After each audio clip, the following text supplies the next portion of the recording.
Fanomeravantsika rehetrarehetra indray amin'izao fandaharana ny eran'ny tenin'Andriamanitra izao dia hivavaka avy hatrany hanombohana amin'ny fotoana. Amen. Dia hanomboka hivavaka isika. Alleluia. Saotra sy mijeranao izay Andriamanitra ny amin'ny fahasoavanao sy ny fitiavanao mbola ahafahana indray tonga eto anatrihanao amin'izao fandaharana puissance de sa parole izao. Saotra satria tianao izay hitombo fahalalahana tsara ny teninao dia angatanay ny fanatrehanao Andriamanitra. N'aiza misy anay tompo dia eo anivonay eny ianao, hiaraka aminay eny ianao, ary ny fanahy masonao amangana anatin'ny fonay sy ny sainay lalàny. Aoka tsy hompiany fotsiny izay Jesosy fa horaisiny amin'ny finoana tompo izay teny rehetrarehetra hovakianay, ho tonononay eto amin'ny anaran'i Jesosy Kristy. Ka niza mihaino tompo izao fandaharana izao dia ianao no hiasa amin'ny fomba tsy takatry ny saina ny domaine ny fiainanay rehetrarehetra Jesosy tompo.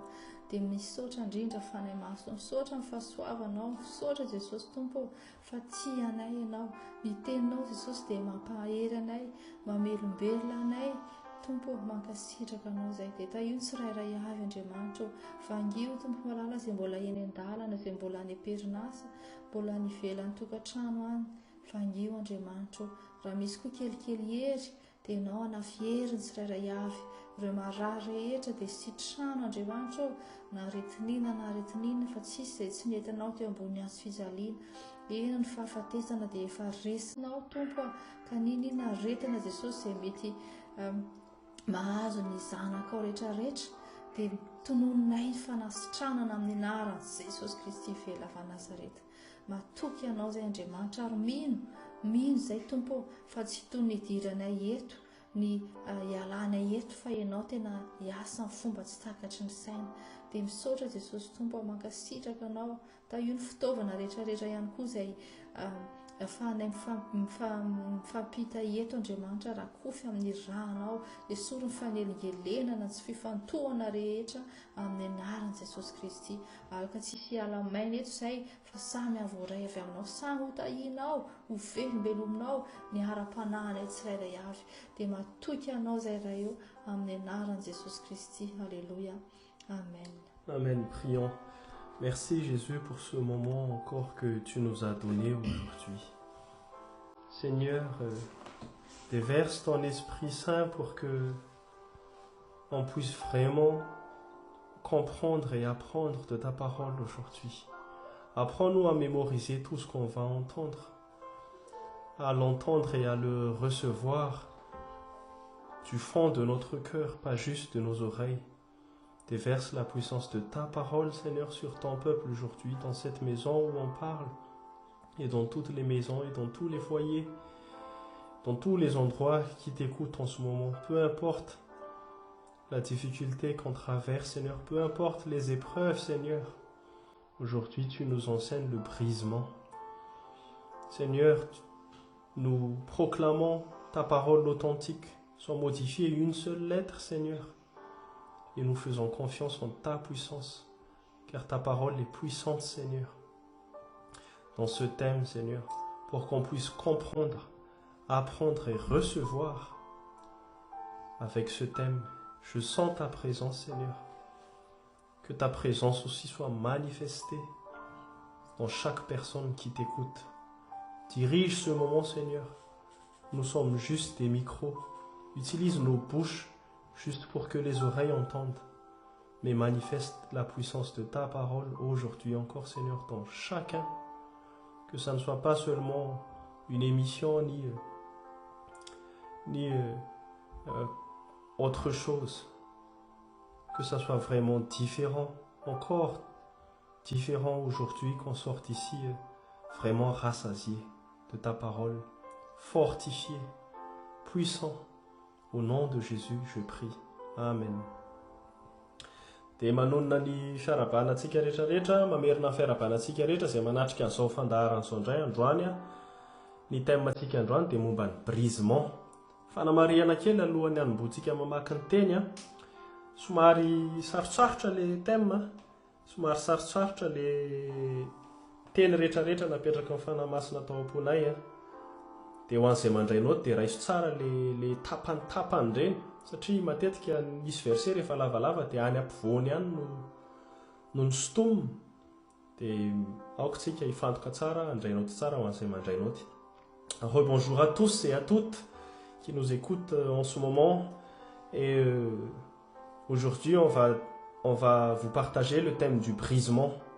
Pour rappel, cette émission n'a pas pour but de faire une prédication ni de faire des encouragements par la méditation, mais c'est surtout pour partager et proclamer la parole authentique de Dieu tirée de la Bible sans aucune modification.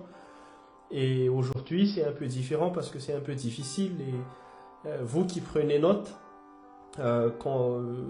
ayez une bonne concentration et prenez note des parties de versets qu'on dit, parce qu'il y a des versets qui sont longs et parfois, dans la plupart des cas, il y a des milieux de versets qu'on tire dans des versets longs.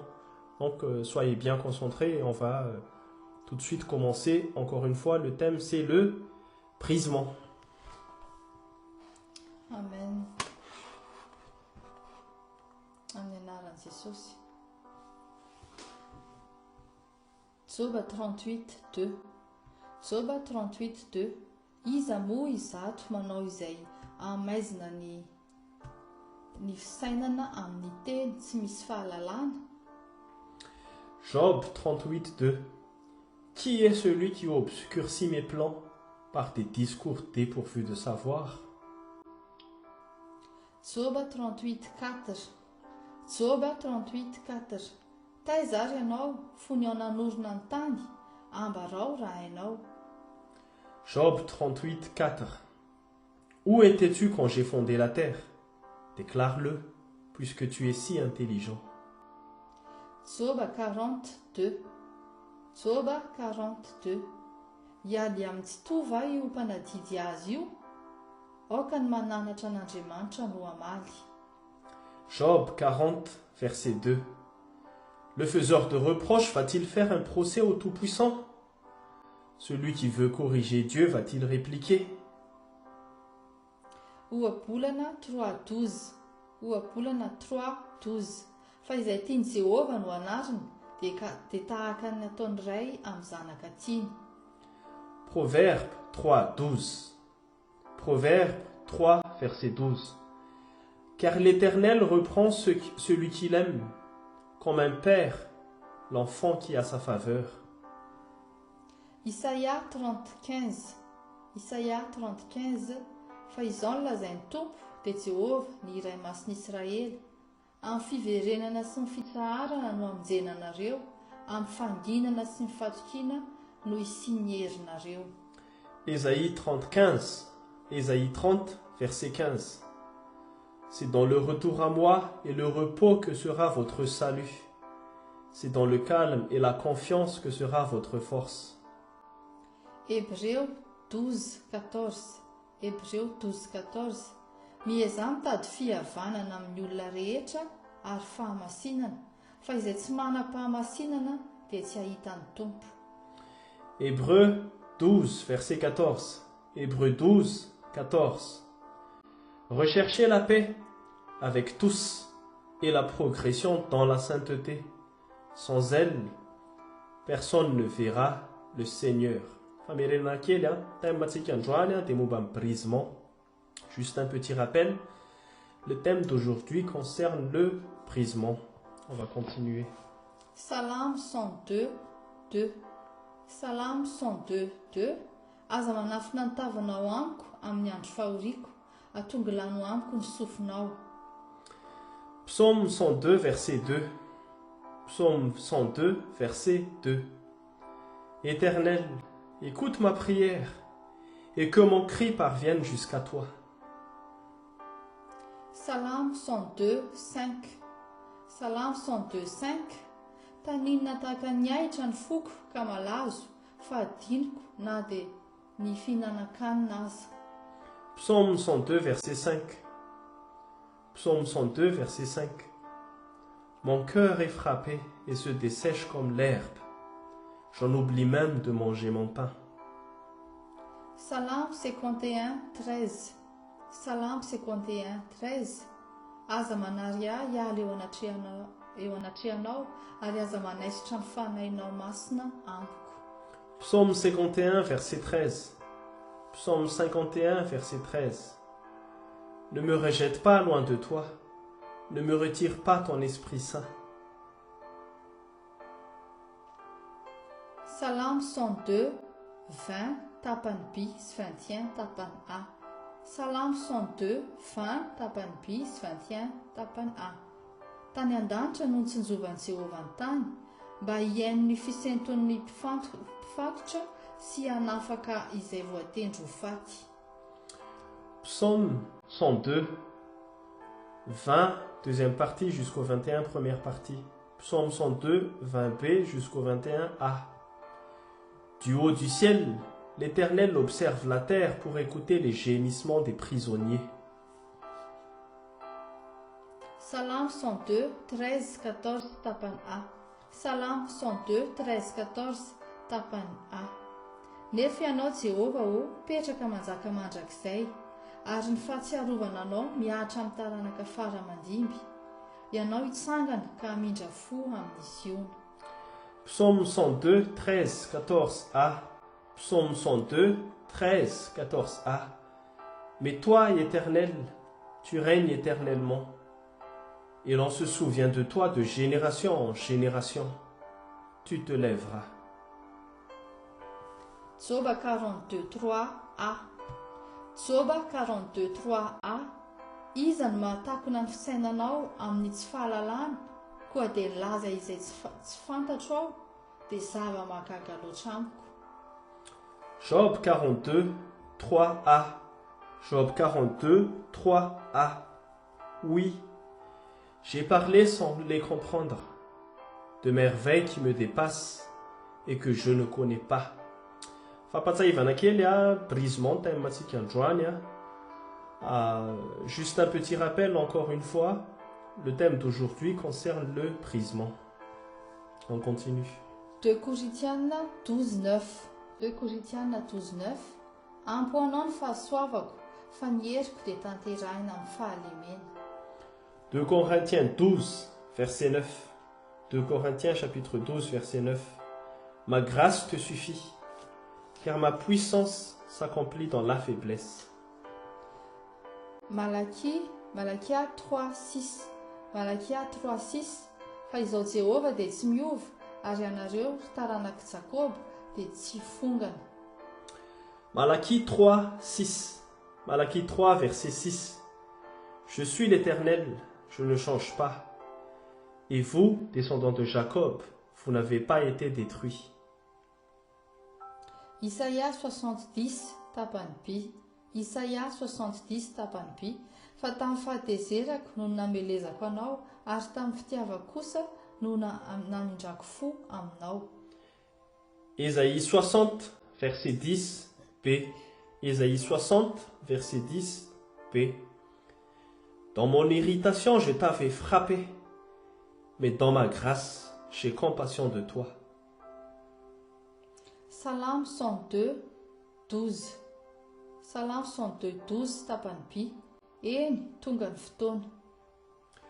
Psaume 103, 14b. Psaume 103, 14b. 102, pardon. Oui, le moment fixé est arrivé. Job 42, 12. Job 42, 12.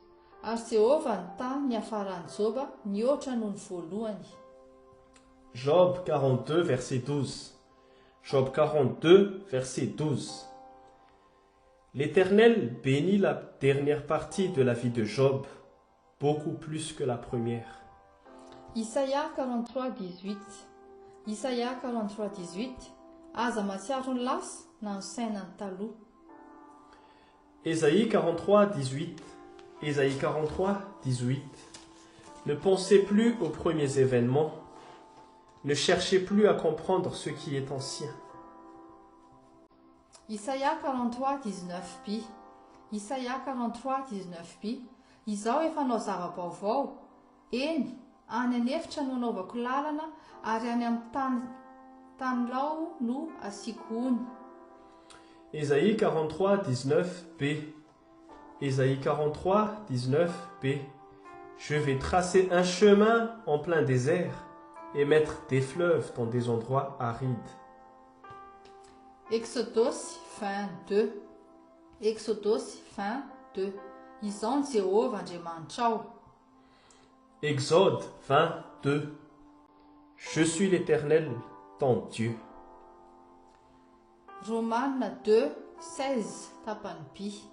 Romanina 2, 16 tapany P. Amin'ny andro izay tsara an'Andriamanitra, ny zavatra ataoko nataon'ny olona araka ny filazantsarako amin'ny alalan'i Jesosy Kristy. Romains 2, 16b. Romains 2, verset 16b. Dieu jugera par Jésus-Christ le comportement secret des hommes. Genesis 17, 1 tapany P. Genesis 17, 1 tapany P. Izao no Andriamanitra tsy toa, mandeha any eo anatrehako, ka aoka ho tsy misy tsiny ianao. Genèse 17, 1b. Genèse 17, verset 1, deuxième partie. Je suis le Dieu Tout-Puissant, marche devant moi et sois intègre. Exodus 6, 28 tapany P. Exodus 6, 28 tapany P. Izao ny Jehovah, koa lazao amin'ny Farao, mpanjakan'i Egypte, izay rehetra lazaiko aminao. Exode 6, 28b. Exode 6, 28b. Je suis l'Éternel. Répète au Pharaon, au roi d'Égypte, tout ce que je te dis. Exodus 12, 12b. Exodus 12, 12b. Ka moniny matoa rehetra amin'ny tany Egypte, hatramin'ny olona ka hatramin'ny biby fiompy, ary ny Andriamanitra ny Egyptianina dia ho tsaraiko avokoa. Izao no Jehovah. Exode 12, 12b. Exode 12, 12b. Je mettrai ainsi à exécution mes jugements contre tous les dieux de l'Égypte. Je suis l'Éternel. Exodus 15, 26 tapany P. Exodus 15, 26 tapany P. Dia tsisy ataoko aminao ireny aretina rehetra ireny izay nataoko tamin'ny Egyptianina, fa izao ny Jehovah izay mahasitrana anao. Exode 15, 26, dernière partie. Exode 15, 26, b. Car je suis l'Éternel, celui qui te guérit. Exodus 7, 17 tapany P. Exodus 7, 17 tapany P.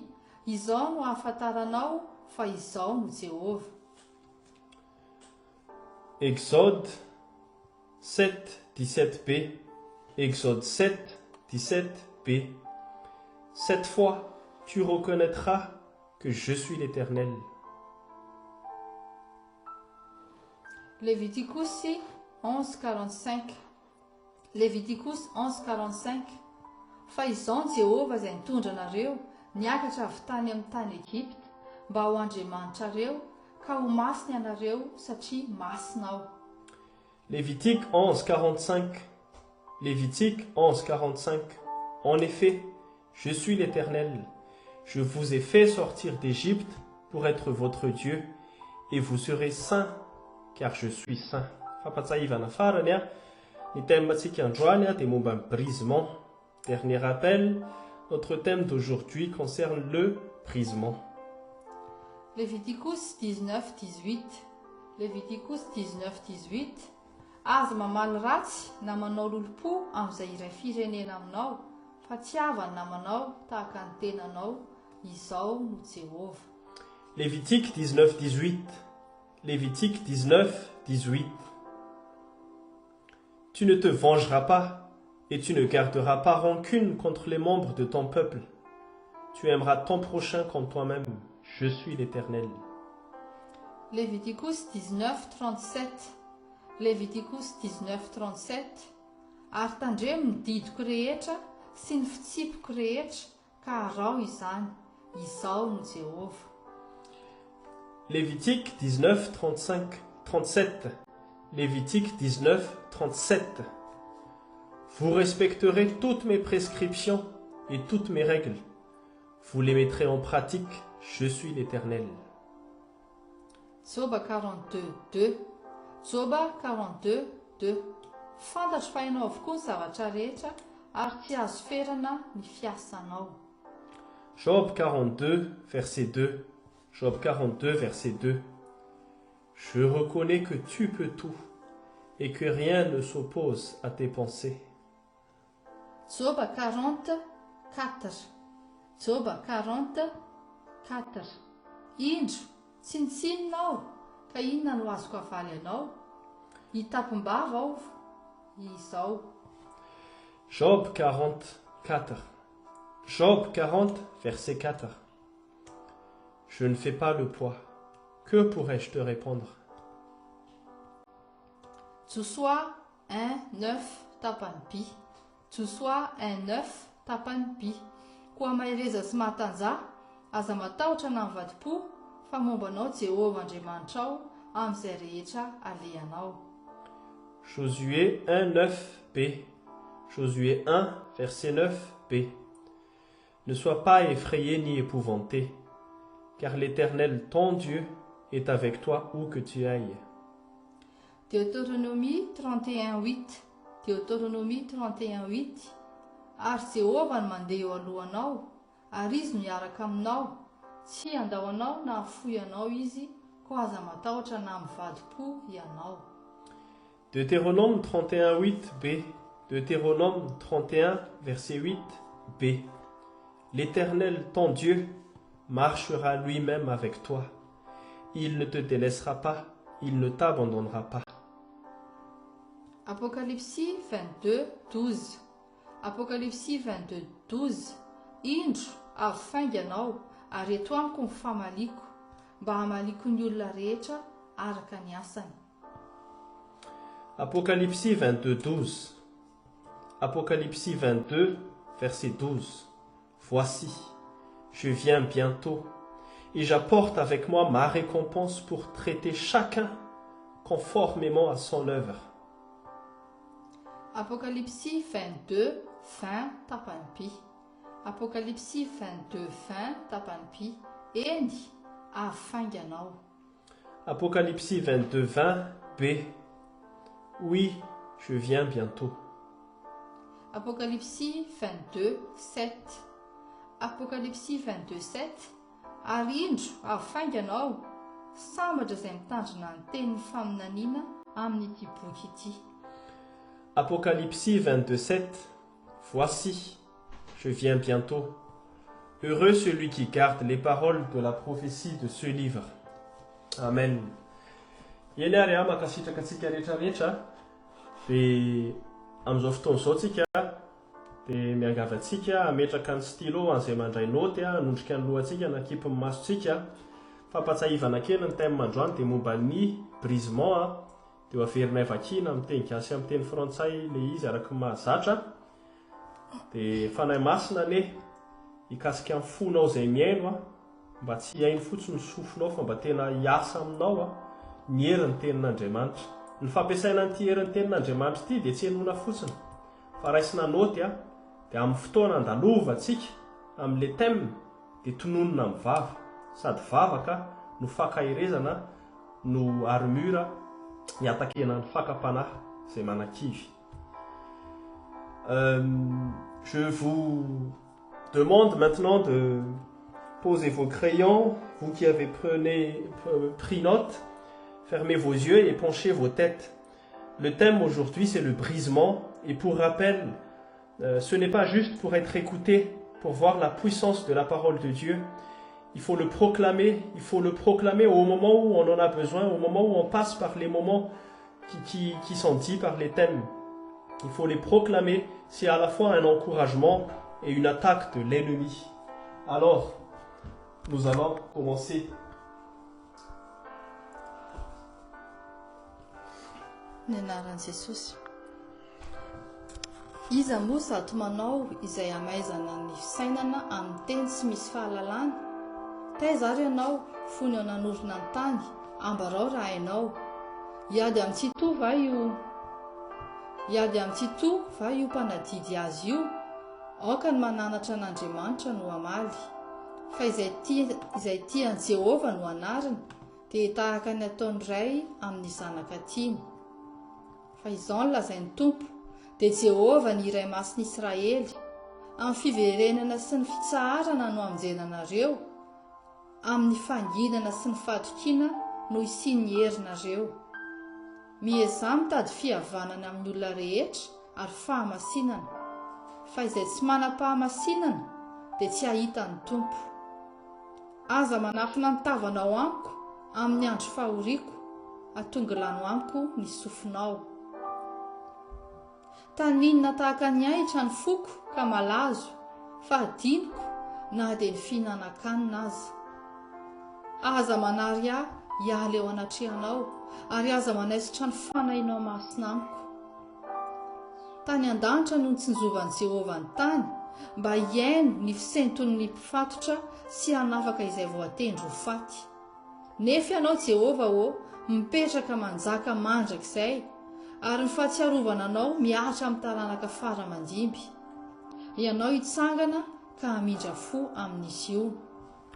Iza no mahatakona ny fisainanao amin'ny tsy fahalalana, koa nilaza izay tsy fantatro aho dia zava-mahagaga loatra amiko. Ampo anao ny fahasoavako, fa ny heriko dia tanterahina amin'ny fahalemena. Fa izao Jehova dia tsy miova, ary ianareo ry taranak'i Jakoba dia tsy fongana. Fa tamin'ny fahatezerako no namelezako anao, ary amin'ny fitiavako kosa no hamindrako fo anao. Eny, tonga ny fotoana, ary Jehova ny tany hafaran'i Joba mihoatra noho ny voalohany. Aza matsiaro ny lasa na misaina ny taloha, izaho efa nao zava-baovao. Eny, any anefitra nanaovako lalana, ary any amin'ny tany lao no asiako ony. Izao ny Jehova Andriamanitrao. Amin'ny andro izay hitsaran'Andriamanitra ny zavatra atako nataon'ny olona, araka amin'ny filazantsarako amin'ny alalan'i Jesosy Kristy. Izao no Andriamanitra tsy toa, mandeha any ao anatrehako, ka aoka ho tsy misy tsiny ianao. Izao ny Jehova, koa lazao amin'ny Farao, mpanjakan'i Egipta, izay rehetra lazaiko aminao, ka hamono ny matoa rehetra amin'ny tany Egipta, hatramin'ny olona ka hatramin'ny biby fiompy, ary ny Andriamanitra ny Egiptianina dia ho tsaraiko avokoa. Izao no Jehova. Dia tsy hisy ataoko aminao ireny aretina rehetra ireny izay nataoko tamin'ny Egiptianina, fa izao ny Jehova izay mahasitrana anao. Izao ny Jehova Andriamanitrao, izay nitondra anao nivoaka avy tany amin'ny tany Egipta, tamin'ny tranona handevozana. Izao no ahafantaranao fa izao ny Jehova. Fa izao ny Jehova izay nitondra anareo niakatra avy tany amin'ny tany Egipta, mba ho Andriamanitrareo ka dia ho masina ianareo satria masina aho. Aza mamaly ratsy na manao lolo-po amin'izay iray firenena aminao, fa tiavany namanao tahaka ny tenanao. Izao no Jehova. Ary tandremo ny didiko rehetra sy ny fitsipiko rehetra, ka rao izany. Izao no Jehova. Fantatro fa hainao avokoa ny zavatra rehetra, ary tsy azo ferana ny fiasanao. Indro tsy nitsinonao, ka inona no azoko havaly anao? Hitapim-bava aho izao. Ho mahereza sy matanjah, aza matahotra na mivadi-po, fa momba anao Jehova Andriamanitrao amin'izay rehetra alehanao. Ary Jehova no mandeha alohanao, ary izy no hiaraka aminao, tsy handao anao na hafoy anao izy, ko aza matahotra na mivadi-po ianao. Indro afainga anao, ary eto amiko ny famaliko, mba hamaliko ny olona rehetra araka ny asany. Eny, afainga anao, ary indro afainga anao, sambatra izay mitandrina ny tenin'ny faminaniana amin'ity boky ity. Amen.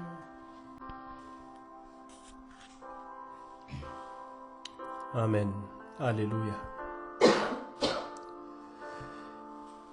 Expérimentez la puissance de sa parole sur le brisement. Il est écrit: Qui est celui qui obscurcit mes plans par des discours dépourvus de savoir?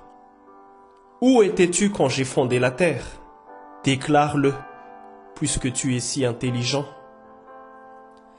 Le faiseur de reproches va-t-il faire un procès au Tout-Puissant? Celui qui veut corriger Dieu va-t-il répliquer? Car l'Éternel reprend celui qu'il aime, comme un père reprend l'enfant qui a sa faveur. C'est dans le retour à moi et le repos que sera votre salut. C'est dans le calme et la confiance que sera votre force. Recherchez la paix avec tous et la progression dans la sainteté. Sans elle, personne ne verra le Seigneur. Éternel, écoute ma prière et que mon cri parvienne jusqu'à toi. Mon cœur est frappé et se dessèche comme l'herbe. J'en oublie même de manger mon pain. Ne me rejette pas loin de toi. Ne me retire pas ton Esprit Saint. Du haut du ciel, l'Éternel observe la terre pour écouter les gémissements des prisonniers. Mais toi, Éternel, tu règnes éternellement et l'on se souvient de toi de génération en génération. Tu te lèveras. Oui, j'ai parlé sans les comprendre, de merveilles qui me dépassent et que je ne connais pas. Ma grâce te suffit, car ma puissance s'accomplit dans la faiblesse. Je suis l'Éternel, je ne change pas. Et vous, descendants de Jacob, vous n'avez pas été détruits. Dans mon irritation, je t'avais frappé, mais dans ma grâce, j'ai compassion de toi. Oui, le moment fixé est arrivé. L'Éternel bénit la dernière partie de la vie de Job, beaucoup plus que la première. Ne pensez plus aux premiers événements, ne cherchez plus à comprendre ce qui est ancien. Je vais tracer un chemin en plein désert et mettre des fleuves dans les endroits arides. Je suis l'Éternel, ton Dieu. Dieu jugera par Jésus-Christ le comportement secret des hommes. Je suis le Dieu Tout-Puissant. Marche devant moi et sois intègre. Je suis l'Éternel. Répète au Pharaon, au roi d'Égypte, tout ce que je te dis. Je mettrai ainsi à exécution mes jugements contre tous les dieux de l'Égypte. Je suis l'Éternel. Car je suis l'Éternel, celui qui te guérit. Je suis l'Éternel, ton Dieu, qui t'a fait sortir d'Égypte, de la maison d'esclavage. Cette fois tu reconnaîtras que je suis l'Éternel.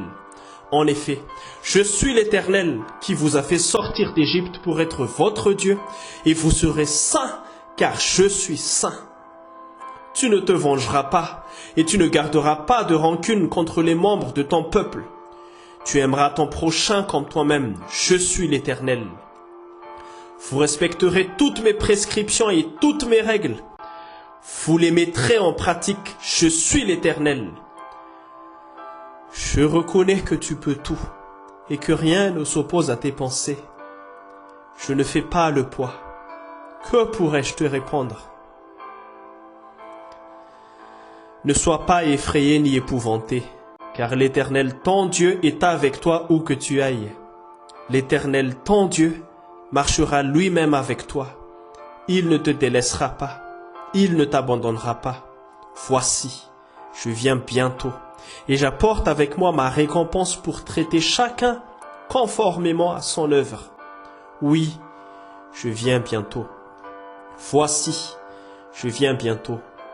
Heureux celui qui garde les paroles de la prophétie de ce livre. Amen.